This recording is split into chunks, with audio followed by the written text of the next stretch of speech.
Hello,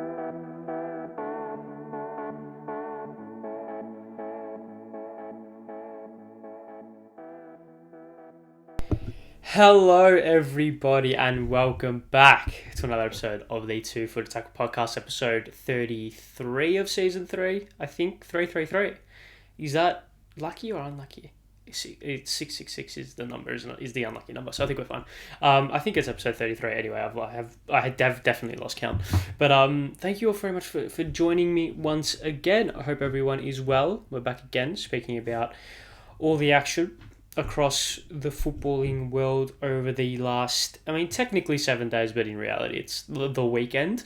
It is obscenely hot in Melbourne. It has been obscenely hot over the last 3 days, ever since basically Friday afternoon it started getting a little bit hot, and then Saturday, Sunday and Monday, as at the time of recording, it's been 38 basically all the time, which is obscenely hot. Like it's very hot. Luckily, the sun has been fading in and out of clouds, so it hasn't been piercing hot. It's just been really uncomfortable and just overwhelming at times. But you know what? I'm inside. It's an air-conditioned room. I was going to say studio. It's not. It's just a study that I've put a camera in and put some fucking drawings, decorative art on the wall. So there you go. But yes, I hope everyone is well. I hope everyone is enjoying. We're in the third month of the year already. It's flown by. I know, it's insane. We've only got 2 months left of the Premier League season. 2 months left of the Premier League season. It is coming quick and fast. But I hope everyone is well. I hope everyone is well, as always. I've been full on over the last kind of 4 or so days. So apologies if there's been lack of content or etc. I've just been full on. So with a bunch of different things, unfortunately. But you know what? That's the life you live. That is the life you live when you work and you go to uni and that whole stuff. It is actually a public holiday in Melbourne today. I don't know if it's anywhere else, but it's definitely in Melbourne. And normally unis apparently don't get Labor Day public holiday, but we have this year, I think. I know my uni definitely has. So there you go. Anyways, what are we going to speak about this week? Let's go with the run sheet, which is very bare bones right now because I feel like this is going to be a little bit more of a discussion podcast. But I really want to delve into the title race because now I think after the Liverpool City game, which we'll definitely touch on in a little bit of depth soon, now we have a pretty good indication of what the title race is looking like, will look like, could look like, should look like, etc., etc.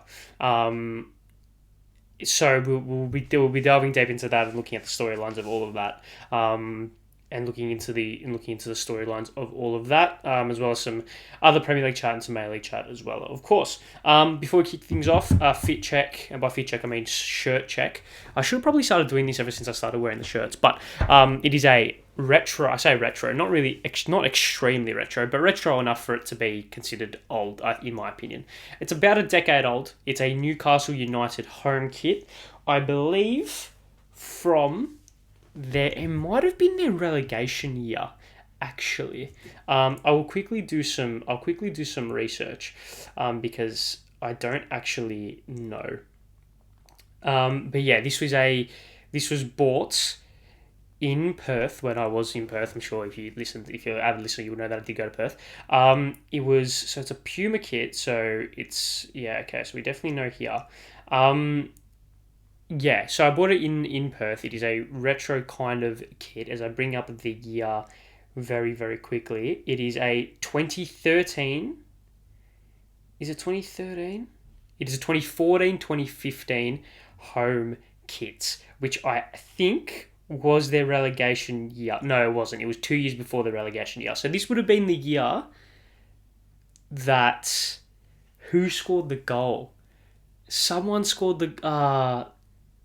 some Argentinian guy scored the goal, I think. I think.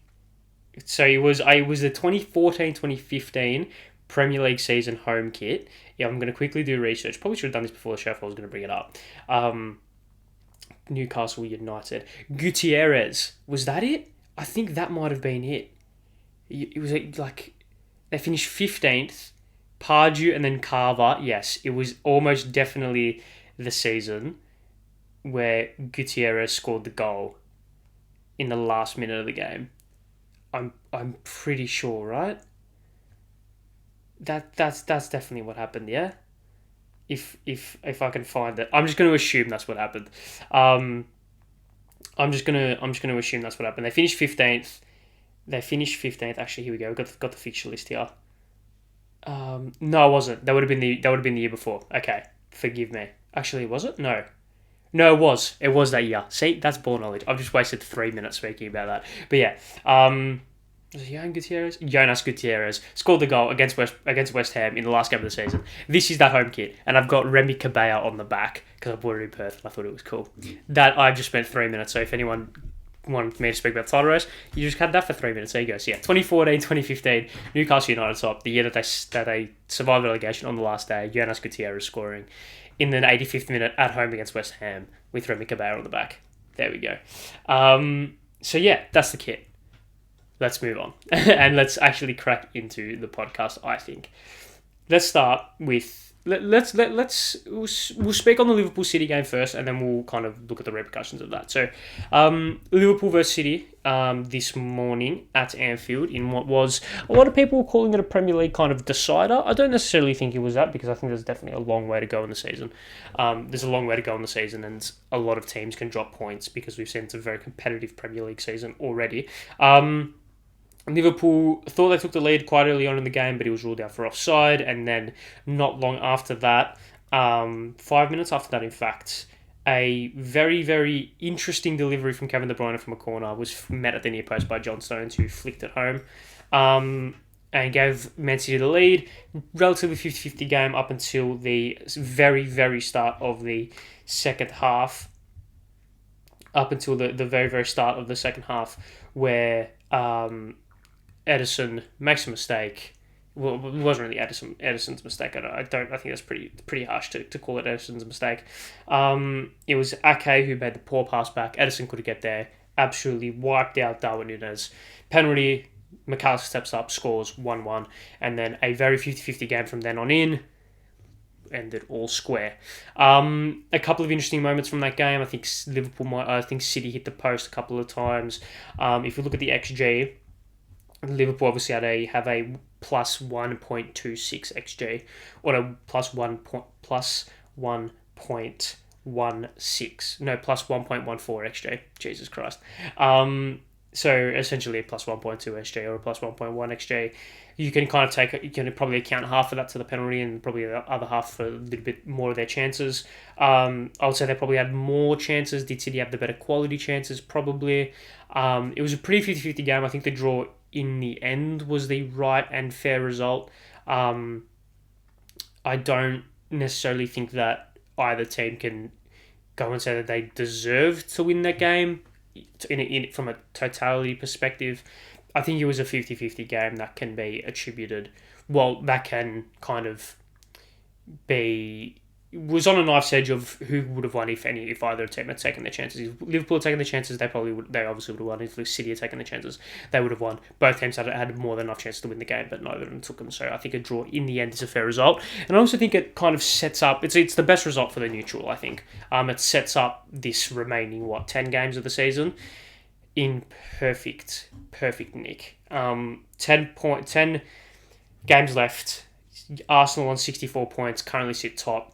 Liverpool on 64 points, are second, a 7-goal difference behind, and Manchester City 1 point behind the top two with a 11-goal difference behind Arsenal. And the way that we've seen results fall this season, I think the goal difference is easily catch-upable, if that makes sense. I think City can catch up an 11-goal difference within 3 weeks if results fall their way. So I don't really think that a lot of stress can be had onto that. All it takes is City winning a game 6-0. And, I don't know what their run-in is, but they've got Palace, they've got Luton. They've got Luton at home. And that's got 6 or 7-0 written all over it in reality. They've got Forest as well. So they've got a couple of games where they can really catch up their goal difference. They've got Wolves, I think, as well later on, who are good and do have a little bit over City, but it could be one of those games, etc. So yeah, a couple of moments from this game. The penalty shout towards the end of the game. I don't think it's a penalty. It's weird, right? Because it studs up. and it studs up and it does connect him in the body. But I would have likened this kind of situation to almost in a similar vein to how high foots are kind of to how high foots and high boots are adjudicated. Was it head too low or foot too high? In this instance, was it foot going into body or was it body going into the foot? And I think it was. I can't remember whose. I think from I will definitely say because I can't remember whose. It was Gakpo's, was it? No, it was Salah. So it was Salah who got in the way of Ake, in my opinion. I don't. I don't know how close it was to being given. It, of course, did go to a VAR check. I'm concerned with that not being given because I think it was more player going into foot in regards to like a full stamp into the chest. And I think you do have to give the benefit of the doubt there. It's the 96th minute in a very big Premier League game. You don't want to try and be bold and make a decision in that instance when it could be wrong and probably is wrong if you do make it. So definitely concerned with that not being given. But then again, if it was given, I'd probably sit here and say, you know what, I see it. So it's one of those 50-50 ones which I don't think a lot of people can hold too much of a grudge that it wasn't given. Although what I would say is that if there was a conspiracy to win Liverpool the Premier League, that decision probably gets given. So yeah, that would be a decision. If that decision was, if there was a conspiracy for Liverpool to win the Premier League, then that decision would have been given. So I think that can, especially ever since the Tottenham incident earlier on in the season, I'm pretty sure that we can kind of put that kind of conversation and issue to bed. There is nothing. There is no kind of issue, and there is no conspiracy or kind of governance kind of getting in the way of football and the morality and the integrity, etc. Because if there was, that's given every single day of the week, and it wasn't. So unless you think that the Premier League are smart enough to do some fucking reverse psychology on everyone, then I guess fair enough, but it's not that. And another interesting point that I obviously that happened during the game was the Haaland versus Van Dijk 1-on-1. In isolation, like in reality, in isolation, it probably doesn't mean a whole lot. Like in isolation, it's just a striker and a defender going 1-on-1. The defender does well to show him onto the outside. The striker gets a fine shot away and it's saved by the keeper. But I think what it almost represents and the kind of the other meanings behind that is like one of the best strikers, if not the best striker in the world, going up against one of, if not the best centre-halves in the world, 1-on-1, no other players near them, at Anfield, with kind of the Premier League title on the line, if you want to say that it is. I just thought it was a really kind of cool moment that like that if this title race becomes a movie, I feel like that 1-on-1 becomes a scene in itself, and that has a lot of kind of symbolic nature about it. I just thought it was a pretty cool moment that of all players on the pitch at that time, it's Haaland and it's Van Dijk. I think Van Dijk did well to kind of back off and show him onto the outside.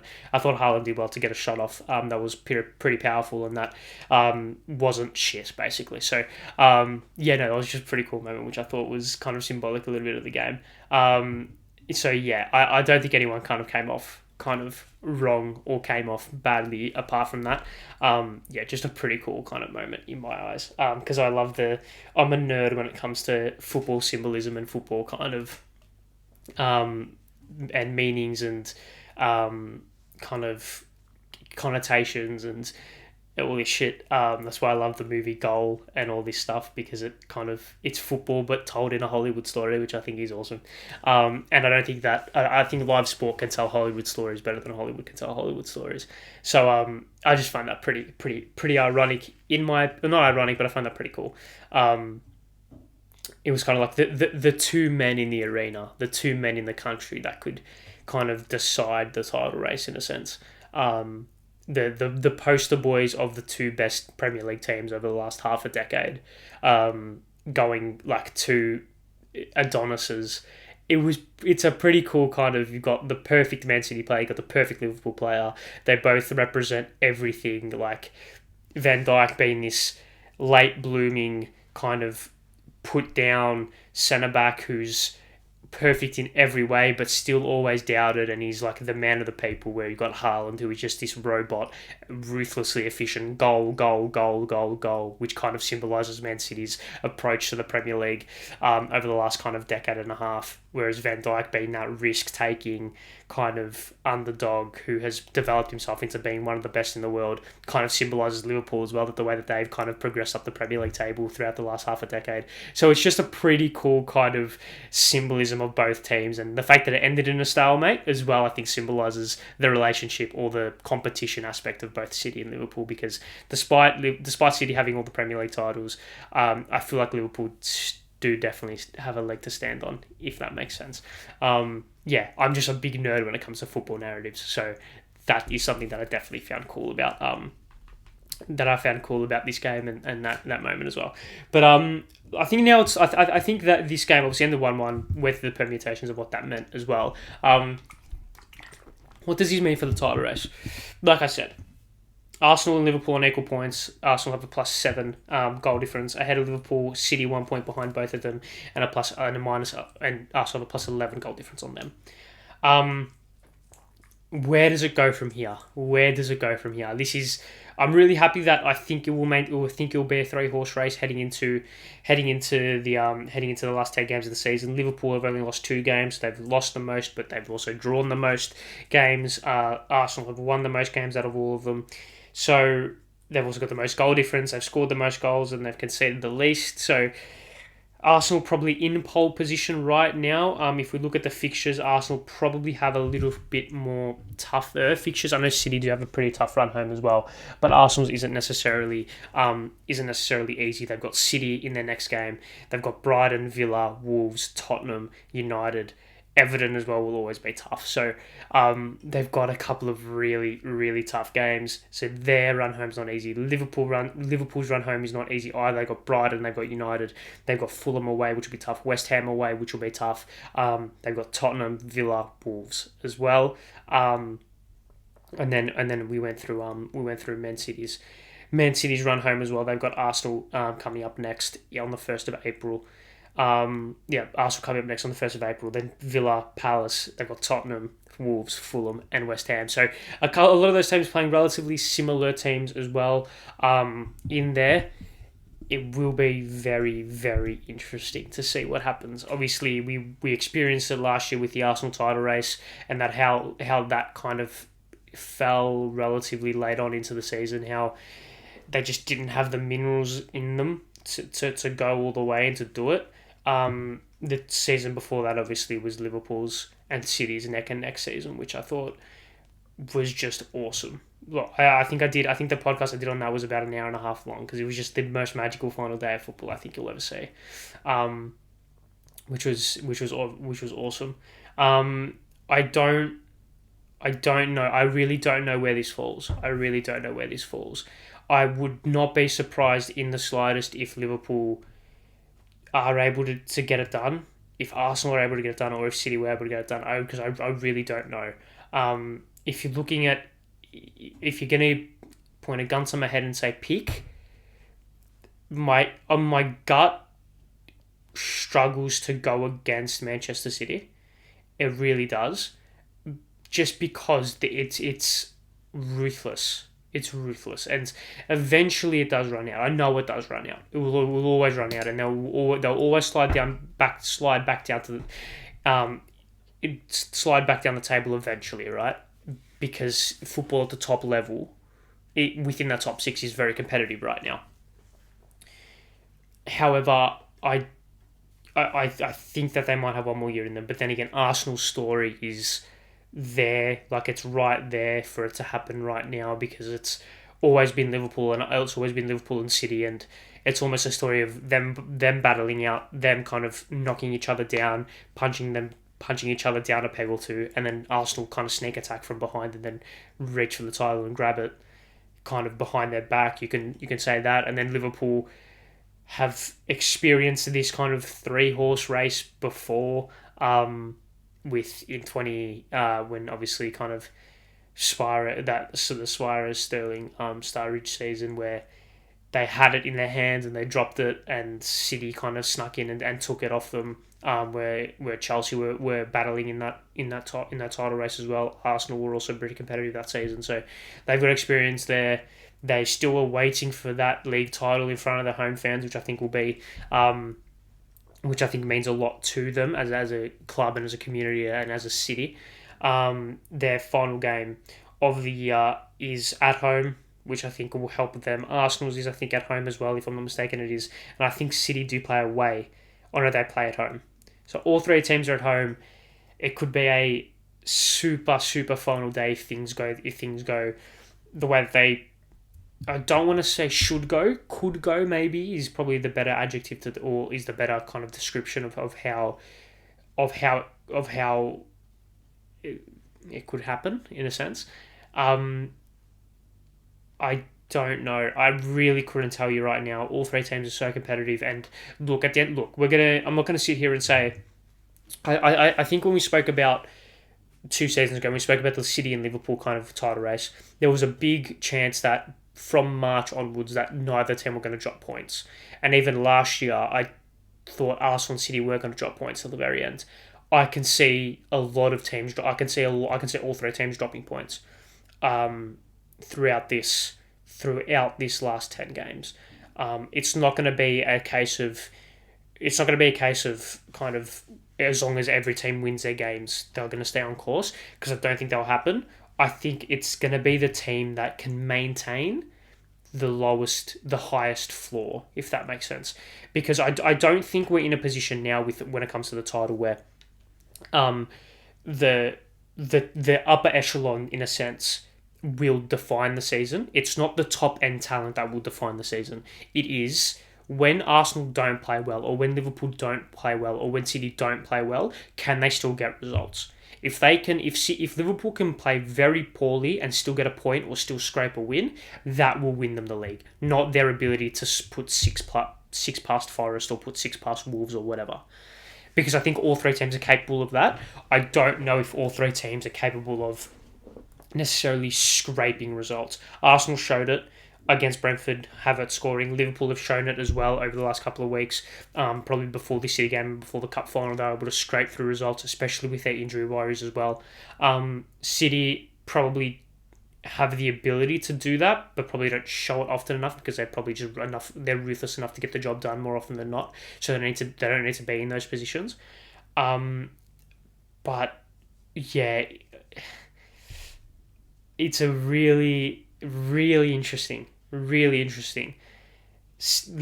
Arsenal, if you're going to talk about who plays the best football, I think at their best, I mean, Arsenal have shown, especially recent times, that their best football is fucking good.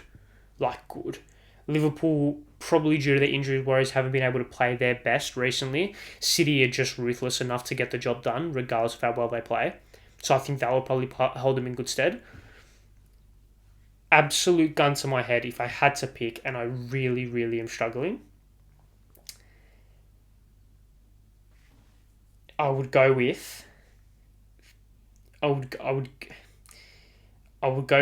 Arsenal, Liverpool, City, which is probably the consensus, I would say. But if that flips on its head and it turns out to be Arsenal, Liverpool, City, 1 to 3, then there you go. If it's City, Liverpool, if it's Arsenal, City, Liverpool, if it's whatever it is, I wouldn't be shocked either. But yeah, it's really tricky. It's really tricky because all 4 teams are capable of...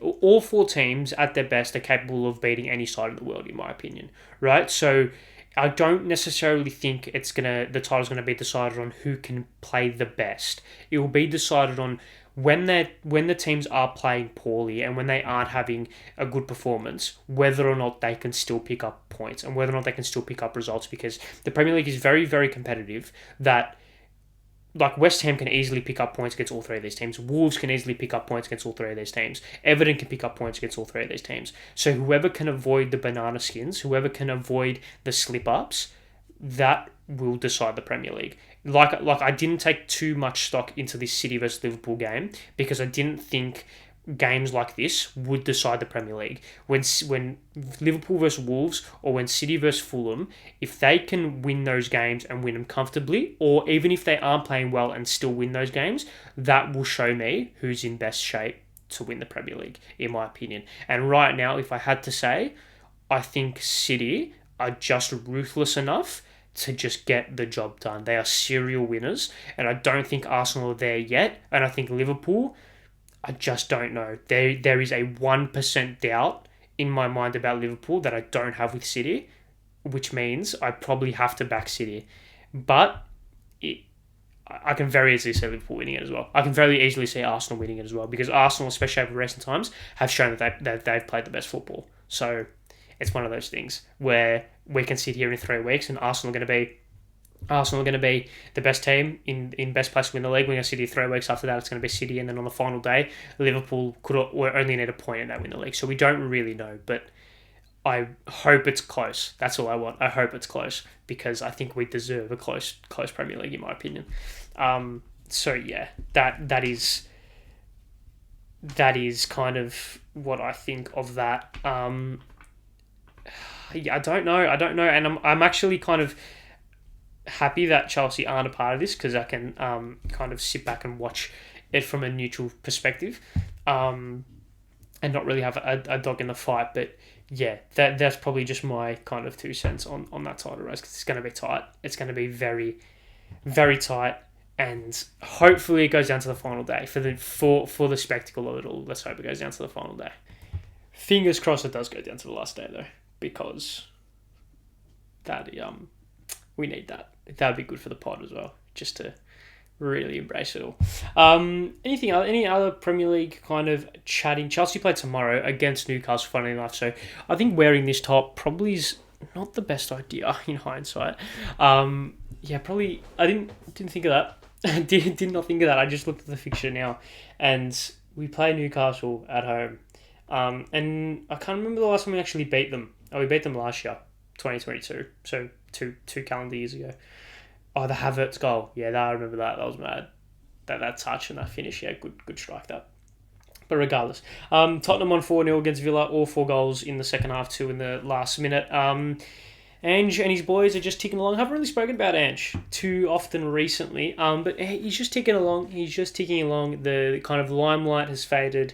The expectations have faded. He's won 16 games, drawn 5, lost 6, which is a fucking good record, right, if we're being honest. Plus 20 goal difference. He's in the Europa League places as things stand. He's only 2 points away from top 4 with a game in hand. He should make European football. Are they aren't in any cups, are they? No, they're not. So they've just got the league to worry about. Unless something catastrophic happens, it's going to be a successful season for Ange. And look, I'm not going to sit here and say that I told you so, but I told you so. And the season's not done yet, but like even still, he has done a lot of good with his squad. A lot of good with his squad. They've had a bunch of injuries as well. They had basically their fully fit kind of team playing last night, and you could tell with just how good they were playing. Van der Ven has slotted back in well. Van der Ven has slotted back in well, although he did come off with an injury, so hopefully that's not serious. Maddison has slotted back in well after his injury. Maddison has slotted back in well after his injury, I should say. So yeah, like he's got a month and a bit of football under his belt after that, and he's back. Yeah, like Tottenham are good, and of course they're going to be good because Ange is a great manager, and I don't know why people were so anti him. I do kind of get it, because you look at Scottish League managers who have come to the Premier League in the past and see how poorly that they've done, like Gerrard being one, and a bunch of different examples. The golfing class is obviously different, but I mean, just take one look at his resume. Listen to one of his interviews. Like he's a student of the game. He knows what he's talking about. He knows what he's doing, and just because he's Australian doesn't mean that he can't coach. Just because he coached in the Scottish League and the Japanese League and the Australian League, and just because he coached the Australian national team and the under-20s doesn't mean he can't coach. Like he's a more than capable football manager, and we've spoken about him from day one on this podcast about just how good he is and just how good he can get to. and we'll see how far he can take Spurs. I really don't like the fact that he's making Spurs good, because I really like the fact that Spurs aren't good. But yeah, I mean, he's just good. Like, he just is good. He just is more than good enough. So yeah, there we go. And doing the business. For them, like I said, Arsenal got that result, that much needed result, in the last couple of minutes. Manchester United with 2 penalties against Everton to secure a 2-0 win. A good friend of mine won some money on that game, so good on Nick if he's watching. And yeah, 2 Stonewall penalties as well, by the way. I don't know what Everton were trying to do, but yeah, they were 2 absolutely Stonewall penalties, which was quite funny. But I think they had chances in that game. Like, they had a couple of chances. They probably could have scored and maybe made that game a little bit different, but they didn't. So it was a 2-0 win. And United just ticking along. That was their first win in the league since middle of Feb. They had 2 losses in a row. But look, they're not that bad. Like, they've had a good run of form. Like, they've only lost 2 games. Since the start of the year in all comps. So, like, they're doing all right. Like, they're doing fine. They got a smack bang 0 goal difference, 47 points. They're 8 points off the top 4. So they're doing fine. Okay, let's move to Australia.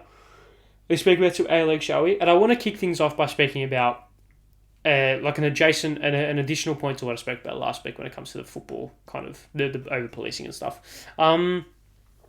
Adelaide, I want to spread some good news. Adelaide hosted Melbourne Victory on the weekend. Victory 1-2-1. It was great. Irukunda scored a good goal, gave it to the Victory supporters. Bruno scored a tap in, if we're being honest. Bruno scored a tap in, and then he scored a penalty. So Victory 1-2-1, great. But how it's amazing what can happen.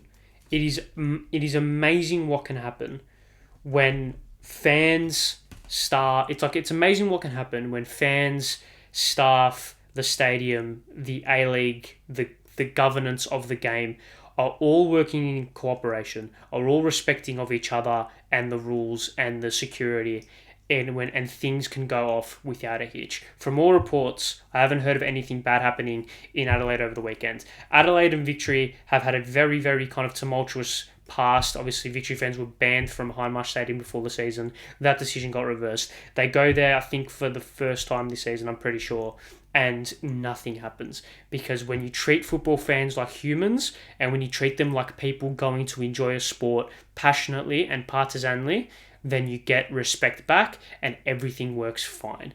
Like, I don't think anything bad happened. The limbs when Victory went 1-0 up were very, very good, and some of the best that we've seen so far this season, as are Victory away limbs in Adelaide more often than not, are always good. So it's just, it's almost like, guys, this is the blueprint. If everyone is treated with respect, things can go off without a hitch, and it's fine. We saw Western Sydney come out and do a statement that really, really aggressively backing their own supporters, which was great, which was very good to see. It's not that bad. Like, it's not that bad when people are treated with respect.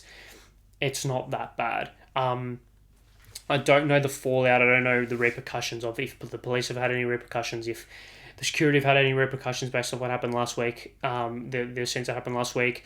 The scenes on Friday night in the Western Sydney game were bad. I don't know the attendance figures for that, but it was pretty poor. And I mean, look, I'm not going to sit here and blame them, right? Because they were treated with disgust last week, so I don't know why they'd bother rocking up. There was only 5,000 there, which is pretty disappointing, because Friday night, Western Sydney, RBB full house. That probably gets at least 9, probably even 10k, right? So a bit of a shame, but it is what it is. Hopefully now we can move forward, and hopefully now we can start to make amends, because I think the APL have done an average job. The Western Sydney have done a good job, and I think the blueprint, or the scenes in Adelaide where everything was fine and people are treated with respect and it all goes well, plus with what Western Sydney were able to do with their fans and back them fully, hopefully now we can start to turn that again and really have the full support of the APL to get this right, because we're on borrowed times. Like, we are on borrowed times. And we need to fix this ASAP, like ASAP. It's not good right now by any means. It's not perfect right now by any means. But I mean, some fans are missing out on some good quality goals. Like Milanovic's goal on the weekend for Western Sydney was fucking stunning. It was a glorious goal. First touch, bang, right foot, bottom corner, glorious with a 1-2 before it was stunning. Western United coming back 3 goals in the last kind of half an hour or 20 minutes. To only secure their 5th win of the season was great. I mean, even over the weekend as well, City played a pretty good game against Wellington. Perth played a great game against Newcastle 2-2. I think we should have Perth playing all possible games. All possible home games for Perth should be played on a Saturday night at 9:45 Eastern time, because just shit happens. Shit happens at that time slot, which just doesn't happen any other time slot. 2 goals from Taggart in the 72nd and 90th minute to get them a point. That puts them back within kind of the finals hunt. They're only 7 points away with the game in hand on a couple of teams. So there you go. Like I said, Victory in Adelaide played a pretty good game in front of what was only 8,000 people, but like it was still a good game with a good atmosphere. Like the league is so very close to breaking through, and when you have good football, it helps with that. And yeah, it was so very close. But the A League had some great things happening over the weekend. So there's a match tomorrow night, Melbourne City versus Western Sydney. So that should probably be a good game on paper. Victory play Western United on Thursday night at Amy Park. The dumbest scheduling possible, because across the road 90,000 people are going to go watch the AFL, including myself. Sorry, Victory, but Carlton a little bit higher on my priority scale right now. So dumb scheduling, but no, well, it is what it is. I like Newcastle play Adelaide, which I think has a lot of kind of whoever loses that pretty much can't play finals, so a lot rides on that. Wellington and Sydney will probably play a pretty good game on Saturday afternoon. So the A-League is in a good place on the field at the moment. Shame off-field can't quite get their shit together right now. But like I said, the league is in a pretty good space. Like the league table is in a pretty competitive space right now. City aren't in finals positions right now, but they're only 2 points away. And can they kind of rebound based off what happened to them a couple of weeks ago and last week, where they were losing form a little bit? Victory only 6 points off Wellington and Central Coast, the 2 teams at the top of the tree right now with 40 points. Sydney have had a kind of a second half of the season resurgence after a poor start to the year.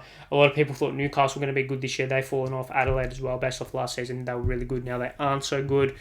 So a lot of storylines, a lot of good football, a lot of interesting things that are happening across the league, and I'm sure we're going to get to a very, very competitive final series, which will always be good as well. Fingers crossed Victory can pull their fucking finger out of their ass and do something this season, because last night over the weekend was a good start, because normally we lose those games, and we didn't, or we draw those games, and we didn't. So good stuff, Vuk. Well done.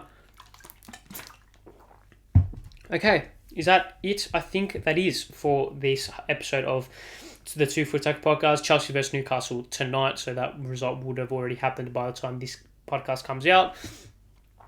Fingers crossed we win. Of course, fingers crossed we win. We probably won't, but you never know. Newcastle aren't actually amazing right now, so hopefully we win. Champions League football back. Arsenal versus Porto. Arsenal 1-0 down on aggregate. It might not actually be the worst thing in the world if they lose that game, if we're being in all honesty, because they probably should prioritise the league. But I think Arsenal should win at home. They should win at home. I'll go to the 3-1 win at home. So that sees them through. Barca versus Napoli. Barca should win that at home. I'll go 2-0. Atletico versus Inter. I'll go Inter 1-0. And then Dortmund versus PSV. So that means Inter go through. Dortmund versus PSV, I think Dortmund will win 2-0. And then Dortmund will go 3-1 on aggregate. A bunch of Europa League games in which I think Rangers will beat Benfica at home. AC Milan will win away from home against Slavia Prague. Marseille will add on to their 4-0 win. West Ham will be a draw between West Ham and Freiburg will advance. Atalanta will beat Sporting at home. Leverkusen will beat Karabakh at home. Brighton will beat Roma, but not enough to overcome the 4-0 deficit, and Liverpool should dispatch of Slavia Prague or Sparta Prague in comfortable fashion. There you go. And then, of course, the A-League happening. Chelsea play Leicester on Sunday night, which will be good. Do we play? We play them in the Cup. which will be great. But yes, thank you all very much for watching another episode of the Two Footed Tackle podcast. Make sure you subscribe. Stick around. All that good stuff does mean more than the world when you do. If this is your first episode, welcome. If this is your 100th, thank you very much for sticking around once again. Make sure you subscribe on YouTube on Two Footed Tackle podcast. Notification bell, share it around, would mean more than the world. All the audio platforms as well. Two Footed Tackle podcast. All the audio platforms as well. Two Footed Tackle podcast. On Spotify, Apple Podcasts, Google Podcasts, and Anchor, socials, TikTok, Instagram, and Twitter as well. All the links are in the YouTube description, as well as my socials as well if you want to follow me.